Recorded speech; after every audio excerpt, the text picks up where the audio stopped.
अस्सलाम वालेकुम। उम्मीद है तमाम लोग खैरियत से होंगे। अच्छा, आज हमने जो मेडिकल एजुकेशन का कुछ टॉपिक्स रह गए थे, जो सवाल पूछे जाते हैं पीपीएससी के इंटरव्यू में, वो हम डिस्कस करेंगे। उससे पहले हम एक हदीस पाक पढ़ लेते हैं।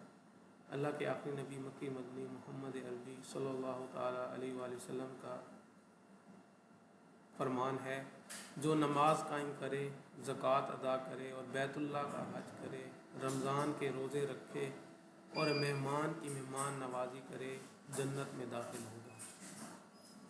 अच्छा, जो हमने सबसे पहला टॉपिक डिस्कस करना है वो ये है कि जो ओल्ड सिस्टम था, एनुअल सिस्टम, और जो अब न्यू सिस्टम जो कि यूएचएस ने भी इंडोर्स कर लिया है, उनमें क्या डिफरेंस है। देखिए, जो एनुअल सिस्टम था वो ट्रेडिशनल था। उसमें ये था कि कोई एक सब्जेक्ट पढ़ा जाता था, उसके अंदर डीप जाया जाता था, उसकी फाउंडेशन को मजबूत किया जाता था। लेकिन उसका एक नुकसान जो सबसे बड़ा ये था कि स्टूडेंट को मुश्किल होती थी कि जो उसने एनाटॉमी पढ़ी है उसको किस तरह अप्लाई करे जब वो सर्जरी कर रहा हो, या जब उसने फिजियोलॉजी पढ़ी है तो उसको किस तरह पैथोलॉजी के ऊपर अप्लाई करे, फिर उस पैथोलॉजी को लेते हुए वो मेडिसिन पर किस तरह अप्लाई करे। तो उस हल का तोड़ ये निकला कि मॉड्यूलर सिस्टम, जो कि दुनिया में काफ़ी जगह था, और यूएचएस से पहले किंग एडवर्ड और डाउ यूनिवर्सिटी भी उसको लेके चल रहे थे, तो अब यूएचएस भी उसको अब मस्ट हो गया। तो ये बिग पिक्चर बताता है। लेट्स सपोज कोई भी कार्डियोवास्कुलर सिस्टम शुरू किया था, आपको पहले उन्होंने कार्डियोवास्कुलर की एनाटॉमी पढ़ाई, फिजियोलॉजी पढ़ाई, पैथोलॉजी पढ़ाई, उससे रिलेटेड कौन सी ड्रग्स हैं, फार्माकोलॉजी पढ़ा दी, फिर आपको मेडिसिन, सर्जरी, आपको एक पूरा सिस्टम लेके चले कि किस तरह आपस में कोऑर्डिनेटेड है। अच्छा, इसका सबसे बड़ा फ़ायदा तो ये हो गया, लेकिन इसके अंदर मुश्किलात क्या थी कि फैकल्टी कोऑर्डिनेशन बहुत ज़्यादा ज़रूरत है। अब एट अ टाइम जो एक एनुअल होता था किसी भी, जैसे फर्स्ट ईयर में सिर्फ 3 डिपार्टमेंट इन्वॉल्व होते थे, अब एक पूरी एक क्लास को पढ़ाने के लिए आपकी पूरी फैकल्टी इन्वॉल्व है, और उनकी कोऑर्डिनेशन को मेंटेन रखना थोड़ा सा कम्बरसम है। लेकिन ये इसका थोड़ा सा वो है। अच्छा, उसका एक टेबुलेटेड फॉर्म में दिया हुआ फ़र्क, डिफरेंस क्या है वो हम कर लेते हैं, तो हमें थोड़ा सा अच्छा आइडिया हो जाएगा। देखें, जो टीचिंग स्टाइल था ना मॉड्यूलर का, वो सिस्टम बेस है, एनुअल का सब्जेक्ट बेस है। अच्छा, इंटीग्रेशन की हमने टाइप्स पढ़ी थी कि किस तरह जो सब्जेक्ट को पढ़ाया जाता है वो किस तरह उसको, उसका मेथड ऑफ कम्युनिकेशन क्या होता है। तो इसमें जो मॉड्यूलर में हॉरिजॉन्टल और वर्टिकल होती है। हॉरिजॉन्टल हमने पढ़ा था किसी भी सब्जेक्ट की anatomy, physiology, pathology, pharmacology, medicine, surgery पढ़ा देंगे। वर्टिकल में क्या होगा, किसी बेसिक सब्जेक्ट को उसके क्लिनिकल सब्जेक्ट से कोरिलेट करेंगे, जैसे कि एनाटॉमी को सर्जरी के साथ करेंगे, फिजियोलॉजी और पैथोलॉजी को मेडिसिन के साथ करेंगे। जबकि एनुअल सिस्टम में ऐसा कोई सिस्टम नहीं है। वो सब्जेक्ट जो भी लेके चलेंगे, मेडिसिन पढ़ रहे हैं तो सिर्फ मेडिसिन पढ़ रहे हैं, उसमें उसकी एनाटॉमी, फिजियोलॉजी इतनी मैटर नहीं कर रही होगी। अच्छा, जो इसमें असेसमेंट है वो फ्रीक्वेंट है, कंटिन्यूस है मॉड्यूलर में, और नहीं तो आपका देखें हर मतलब 6 माह तो आपका एक बड़ा एग्ज़ाम हो रहा है ना, और एनुअल में तो सिर्फ एक एग्ज़ाम है। इसमें फिर हाई स्टेक्स हैं, किसी का प्रॉप फेल हो गया तो उसका पूरा साल ही कंप्रोमाइज़ हो गया। अच्छा, इसमें स्टूडेंट एक्टिवली लर्न करता है, क्योंकि उसके पास ये नहीं है कि एक जो एनुअल सिस्टम में थोड़ा स्टूडेंट पैसिव हो जाता है कि आखिरी 3 माह में देख लेंगे, 2 माह में देख लेंगे, 1 माह में देख लेंगे।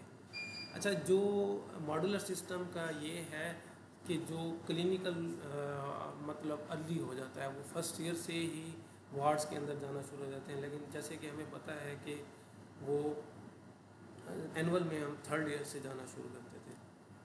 तो world federation of medical education, जो एक्रेडिटेशन बॉडी हैं, उन्होंने अब मस्ट कर दिया है दुनिया में जितने भी गवर्निंग बॉडीज़ हैं कि वो अपना एनुअल सिस्टम को ख़त्म करके उसको लेके आएँ सेमेस्टर सिस्टम में या मॉड्यूलर सिस्टम में। अच्छा, जो 2 टर्मिनोलॉजी है कि स्मॉल ग्रुप डिस्कशन है, जिसके अंदर के 15 से 20 लर्नर, ठीक है, या 30 तक मैक्सिमम एक ग्रुप स्टडी करता है, और एक लार्ज ग्रुप डिस्कशन है, जैसे कि हमारी क्लास होती है 100 की हो सकती है, 150 की हो सकती है, 200 की हो सकती है। तो ये एक स्मॉल ग्रुप डिस्कशन के जो एडवांटेजेस हैं ना, वही लार्ज ग्रुप डिस्कशन के डिसएडवांटेजेस हैं। अब जो इसके एडवांटेजेस होंगे लार्ज ग्रुप डिस्कशन के, वो स्मॉल ग्रुप डिस्कशन के डिसएडवांटेजेस हैं।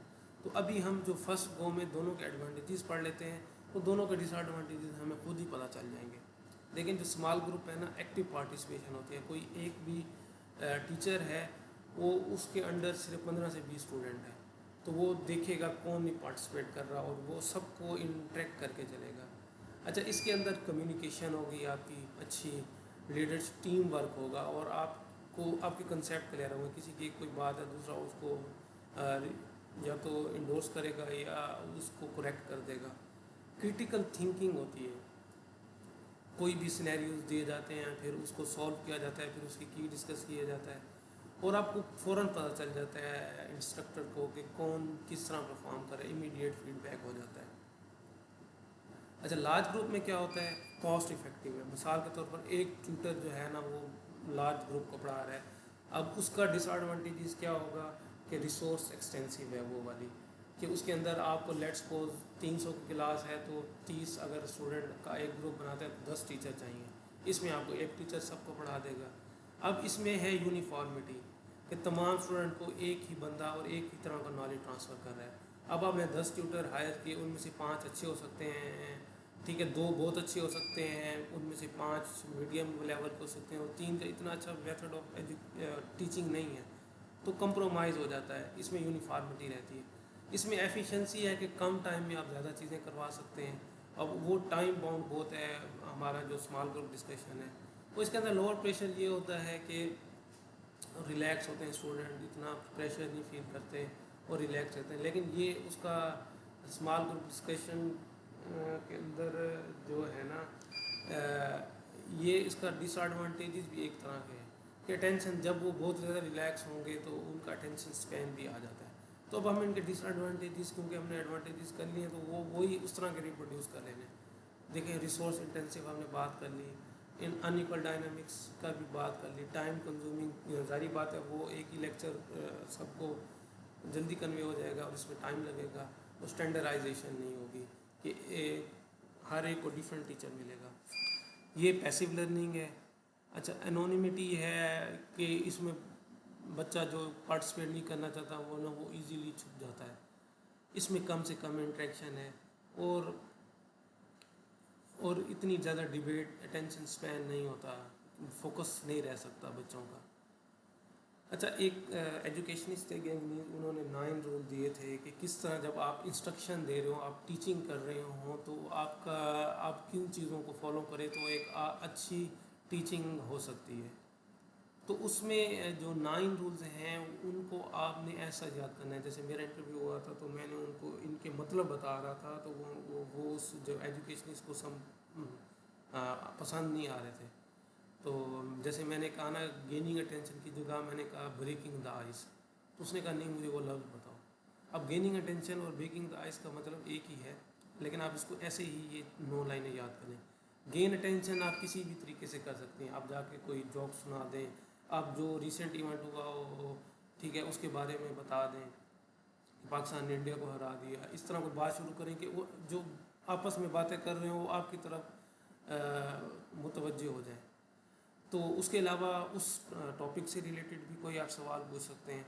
इस तरह हम डिस्कस करेंगे कि MI के ऊपर अगर कोई उसके मार्कर हैं वो किस तरह अप्लाई होते हैं, गेंगनीज 9 रूल को डिस्कस करेंगे तो इंशाल्लाह फिर भी। अच्छा, सबसे पहले आपने गेन अटेंशन करनी है, फिर आपने ऑब्जेक्टिव बताने हैं कि आज हम क्या पढ़ेंगे और उनका मकसद क्या है। फिर उस टॉपिक से रिलेटेड अगर कोई प्रीवियस नॉलेज उनको पता है तो वो क्या है वो बताएं।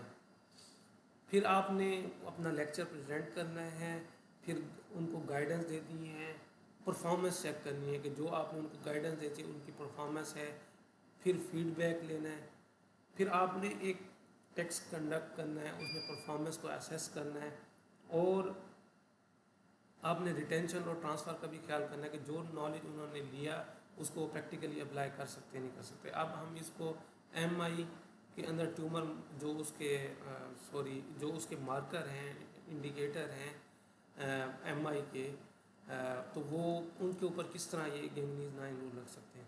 دیکھیں میں گیا سب سے پہلے میں نے اٹینشن گین کرنے کے لیے میں نے ان کو کہا کہ ایک 60 سال کے 58 ایئرس کے بابا جی ہیں, ان کو سڈن آن سیٹ ہوا چیسٹ کے اندر, تو لیکن ان کی ای سی جی کی نارمل آئی, لیکن یہ بات ہے کہ ان کو ایم آئی بھی ہے. اب اس بارے میں آپ کا کیا خیال ہے؟ تو اب سوچیں گے یہ ان کے ذہن میں یہی ہوگا کہ یار ای سی جی نارمل ہے تو یہ ہارٹ اٹیک تو نہیں ہو سکتا, لیکن یہ کس طرح سر کہہ رہے ہیں کہ یہ ہارٹ اٹیک ہے. تو اس میں یہی ہے کہ میں پھر ان کو آبجیکٹیو بتاؤں گا کہ ہم آج پڑھنے لگے ہیں کہ ڈفرینٹ ایم آئی کے مارکر کیا ہیں, ان کی سگنیفیکنس کیا ہے, اور ہم ان کو کس طرح استعمال کر سکتے ہیں.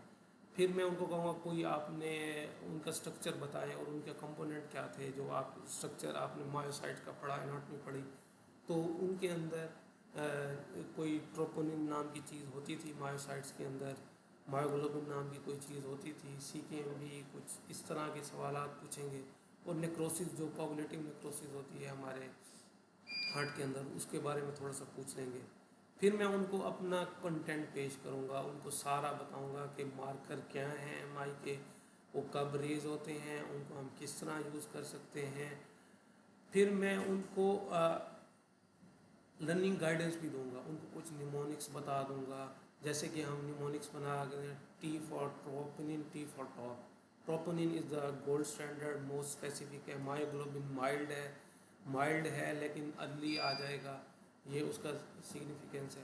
پھر میں ان کو ایک سوال دوں گا کہ ایک بندہ ہے پرفارمنس چیک کرنے کے لیے کہ ان کو اس کو 3 دن پہلے ایم آئی ہوا ہے, تو اب ڈاکٹر دوبارہ سسپیکٹ کر رہے ہیں کہ اس کو ایم آئی ہوا ہے, تو آپ کا کیا خیال ہے جو میں نے آپ کو بتائے ہیں مارکر ڈفرینٹ, ان میں سے کون سا ہو سکتا ہے. تو پہلے یہ سمجھا جاتا تھا کہ سی کے ایم بھی کرانا چاہیے ری انفارکشن میں, لیکن نیو گائیڈ لائن کہتے ہیں ڈراپ کرانا چاہیے. تو جس کو کوئی پرانا نالج ہوگا اس کی وہ بھی ہو جائے گی, کریکشن ہو جائے گی.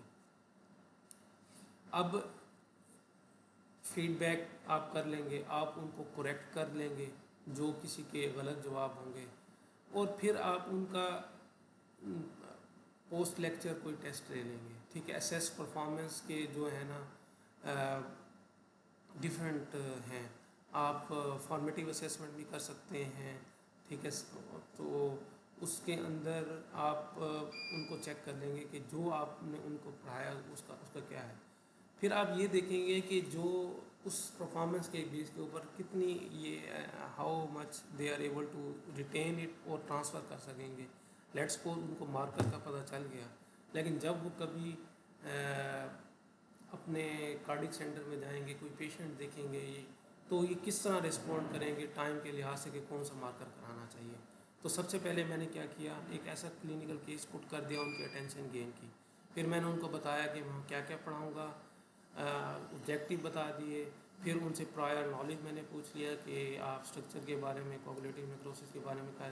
پھر میں نے ان کو سارے مارکر ود ٹائم اور ان کی ڈائنامکس کیا ہیں بتا دی. پھر میں نے ان کو گائیڈ کر دیا ان کو کیسے یوز کرنا ہے. پھر ان کا ایک پرفارمنس میں نے چیک کر لی ان دا فارم آف کوئی کلینکل سینیریو دیکھ کر, ان سے کوئی سوال پوچھ کر. پھر فیڈ بیک لے سکتے ہیں. پھر آپ پرفارمنس چیک کر سکتے ہیں with the long MCQs, 10-12 MCQs کر کے, اور پھر ریٹینشن اور ٹرانسفر کو مینٹین کر سکتے ہیں. اچھا, لرننگ آبجیکٹیو جو کہ ہم نے پڑھا گینگنیز 9 رول کے اندر, کہ آپ نے اب دوسرا رول تھا گین اٹینشن کے بعد کہ آپ نے لرننگ آبجیکٹیو بتانا چاہیے. اب لرننگ آبجیکٹیو کیا ہوتے ہیں کہ ہم لرنر کو جو آگے بیٹھا ہے, دیکھیں ہم بچوں کو نہیں پڑھا رہے, ہم اڈلٹ لرنر کو پڑھا رہے ہیں. اگر ہم ان کو یہ کنونس کرنے میں کامیاب ہو گئے کہ یہ جو چیز ہم پڑھا رہے ہیں یہ آپ کے کام کی چیز ہے اور یہ آپ کو پریکٹیکلی کام آئے گی اور یہ پروفیشنلی آپ کو ڈیولپ کرے گی, تو وہ ایکٹیولی سنیں گے کہ ہم نے لرنر کو بتانا ہے کہ آپ اس لیکچر کے بعد کیا جان سکیں گے اور کن چیزوں کے بارے میں آپ کو معلومات ملے گی. تو اس کے لیے وہ کہتے ہیں کہ لرننگ آبجیکٹیو ہے نا, وہ اسمارٹ کرائٹیریا کو فٹ کرے. اسمارٹ کیا ہے کہ کچھ اسپیسیفک ہو, بہت زیادہ ویگ نہ ہو, بہت زیادہ براڈ نہ ہو, اور ایسے ہوں جو میئر کیے جا سکیں, اچیو کیے جا سکیں اور ریلیونٹ ہوں. जो लर्निंग ऑब्जेक्टिव हो, जो हमारा टॉपिक है उससे रेलिवेंट होने चाहिए और टाइम बाउंड हो। मिसाल के तौर पर विद इन 40 और जो या स्मॉल ग्रुप डिस्कशन की अगर 15 से 20 मिनट की है तो उसमें आपको क्या लर्निंग ऐड में होना चाहिए, टाइम बाउंड होना चाहिए। और ABCD फार्मूला भी फॉलो होना चाहिए कि आपकी ऑडियंस कौन सी है, ठीक है, आपका बिहेवियर, आपका काम क्या होगा और उनका काम क्या होगा, और कंडीशंस क्या होंगी, टूल्स क्या होंगे, सेटिंग क्या होगी, और मास्टरी क्या होगी, किस लेवल तक उनको ये अंडरस्टैंड करना है, वो हर लेवल पर डिफरेंट होगा। लेट्स सपोज कोई फर्स्ट मॉड्यूल का स्टूडेंट है और कोई 10th मॉड्यूल का स्टूडेंट है, तो उनका डिग्री ऑफ मास्टरी डिफरेंट होगा। अब जो नई अप्रोच है, पहले था टीचर सेंट्रिक होती थी, टीचर ही के ऊपर फोकस ज़्यादा था। अब वो कहते हैं नहीं, अब शिफ्ट हो गया, अब कहते हैं स्टूडेंट सेंट्रिक हो, लर्नर सेंट्रिक हो। अच्छा, जो हायरार्की ऑफ कम्प्लेक्सिटी है ना, वो कहते हैं जो मेडिकल एजुकेशन है ना, उसको ब्लूम्स टैक्सोनॉमी को फॉलो करना चाहिए, जो हम पहले पढ़ चुके थे। ब्लूम्स टैक्सोनॉमी क्या था? सबसे पहले रिकॉलिंग, रिमेंबरिंग, अंडरस्टैंडिंग था, फिर अप्लाइंग था, एनालाइजिंग था, फिर इवेलुएट करते थे और क्रिएट करते थे। उसको किस तरह करते हैं? जो फर्स्ट कंपोनेंट है कि आप रिमेंबर करें और अंडरस्टैंड करें, उस आप किस तरह चेक करते हैं? MCQ से, SCQ से, ओरल एग्जामिनेशन हो सकते हैं। और आप किस तरह ये नोज हाउ अप्लाई करते हैं, वो केस प्रेजेंटेशन हो सकती है। उसके अलावा शोज़ हाउ आपने जनाब जी इवेलुएट करना है, वो OSCE हो सकता है। और क्रिएटिंग के अंदर हाउ कैसे आप करेंगे, वो मिनी क्लिनिकल एवेलुएशन एक्सरसाइज करा सकते हैं आपसे। अच्छा, ये है कि डिफरेंट बिहेवियर के ऊपर जो अडल्ट लर्नर है वो किस तरह सीखता है, उसको यानी कि उसके सीखने के क्या क्या अंदाज हो सकते हैं। तो वो मोटे मोटे ये हैं। एक तो इंसान जो है ना बिहेवियरिज्म से सीखता है, कुछ वो चेंज इन ऑब्जर्वेबल बिहेवियर के साथ सीखता है। मिसाल के तौर पर वो कहते हैं कि जैसे हम एक चीज़ होती थी पॉजिटिव रीइंफोर्समेंट, जो हम उस पढ़ते थे, उस कहते हैं कि आप कोई बच्चा टास्क परफॉर्म करना है, उसको पॉजिटिव यहाँ तक कि वो उसमें मास्टर हो जाए, तो स्विचेस अप्लाई करते हैं। तो आपने देखा होगा कि वो आपका जो इंस्ट्रक्टर होता है वो आपको सबसे पहले आपको पॉजिटिव चीज़ें बताते हैं, गुड आपने ये बहुत अच्छा किया है, लेकिन साथ आपको ये बता देते हैं कि थोड़ी सी चीज़ें इसको और बेहतर करें। तो ऐसे CPR आप करते हैं, तो वो आपके जो इंस्ट्रक्टर होते हैं, एक तो वो एक्टिवली और आपको पॉजिटिव पॉइंट बता के ना साथ साथ आपके नेगेटिव पॉइंट को भी कवर कर रहे होते हैं। अच्छा, कोग्निटिज्म क्या है? जो लर्निंग है, नॉलेज है, वो आपका चेक किया जाता है कि आप किस तरह अपने उसको ऑर्गेनाइज करते हैं कि जो आप पेशेंट की आपने सिम्टम्स पढ़ी तो उसको आप डायग्नोसिस के अंदर किस तरह इम्प्लीमेंट करेंगे। Constructivism, building on what you know, इसमें क्या है कि पास्ट एक्सपीरियंस में आपको क्या है, ये प्रॉब्लम बेस्ड लर्निंग है। लेट्स सपोज आपको कोई सिनेरियो दे दिया जाता है, लेट्स सपोज आपको केस दिया जाता है कि 3 घंटे के बाद आपके पास MI के साथ प्रेजेंट किया है, तो उसकी क्या फाइंडिंग, एक प्रॉब्लम आ गया। अब आपने मार्कर पड़े हुए थे, उनकी टाइमिंग पता थी, उसकी डायनेमिक्स आपको पता थी, आप अपना नॉलेज उसके ऊपर फिट करेंगे और उसको निकालेंगे क्या। ये ह्यूमनिज्म है, होल प्रोसेस है, लर्नर के ऊपर है, इसको हम अडल्ट लर्निंग भी कहते हैं। इसमें क्या होता है कि सेल्फ डायरेक्टेड लर्निंग होती है। जो पढ़ने वाला है वो खुद ही उसको पता होता है मैंने क्यों पढ़ना है, क्योंकि उसको पता है this is for my professional growth, तो वो बहुत मीनिंगफुली पढ़ेगा। उसमें एग्जांपल ये है कि कोई एक रेजिडेंट है, उसको वो एक स्पेसिफिक टॉपिक्स को पढ़ना शुरू कर देता है उस मरीज़ को देखने के लिए, यानी कि उस मरीज़ को उसके वो बेड पर है तो उसको करने के लिए, या इवन कि उसके कोई रिलेटिव में कोई केस है तो वो उस वक्त ही उसको डायरेक्ट कर लेगा। अब सोशल लर्निंग क्या है कि जो हम ऑब्जर्वेशन से अपने उससे देखते हैं, जैसे कि एक सुपरवाइज़र है, मास्टर है, एक सर्जन, कोई भी सर्जन है, उसका रेजिडेंट है, वो जब सर्जरी कर रहा है तो वो उसको देख रहा होगा किस तरह ये परफॉर्म कर रहा है। इस तरह जब हम देखते हैं कि जितने भी हमारे और फील्ड्स भी हैं, तो उसमें उस्ताद को देख रहा होता है शागिर्द किस तरह काम कर रहा है, कार बना रहा है उस्ताद किस तरह काम कर रहा है, बाल काट रहा है तो शागिर्द देख रहा है। इस तरह हमारे मेडिकल के अंदर भी जो भी है, तो वो अगर कोई केस डिस्कशन हो रही है बेड साइड पर मेडिसिन की, तो वो देख रहा है कि मेरा सुपरवाइज़र किस तरह अप्रोच कर रहा है, تو وہ اس سے سیکھتا ہے، پھر اس کو ریپروڈیوس کرنے کی کوشش کر سکتا ہے۔ اور ایکسپیرینس آف لرننگ کیا ہے؟ یہ ایک لرننگ سائیکل ہے۔ آپ نے پہلے زندگی میں کیا سیکھا، تھیوری میں کیا پڑھا، پھر اس کو آپ نیو سچویشن میں اپلائی کرتے ہیں، پھر اس کا رزلٹ دیکھتے ہیں، پھر گو آن فنومنا ہوتا ہے۔ یہ آپ ڈفرینٹ روٹیشنز دیکھتے ہیں، ڈفرینٹ پیشنٹ دیکھتے ہیں، ان کے اوپر اپنا نالج اپلائی کرتے ہیں، ان کا رزلٹ دیکھتے ہیں، پھر ان کو ری ایویلویٹ کرتے ہیں، پھر آپ کا وہ کیری آن ہوتا ہے۔ امید ہے میں کافی چیزیں آسان کر پایا ہوں گا۔ دعاؤں کی بہت زیادہ درخواست۔ السلام علیکم۔